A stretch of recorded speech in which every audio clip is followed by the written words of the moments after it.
What's up, guys? Welcome back to the channel. Are you wondering if you're on track compared to your goals or even your peers? Empower helps you to measure financial progress by both age and time. Let me show you how to measure financial progress by age or time period with Empower. Let's get into it. The first point is to use time filters. In the net worth and budget dashboard, apply custom date ranges, could be monthly, quarterly, or yearly, to see how your money has grown over specific periods. Next is to compare to benchmarks by age.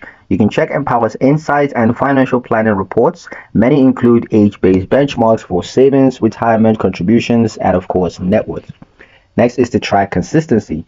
Review whether your savings rates, your debt payoff, and investment growth are all improving year over year. Consistency is key to long-term success. The fourth point is to adjust and reforecast. If you're behind your age-based target, use Empower's retirement planner or savings planner to adjust contributions and to set new milestones.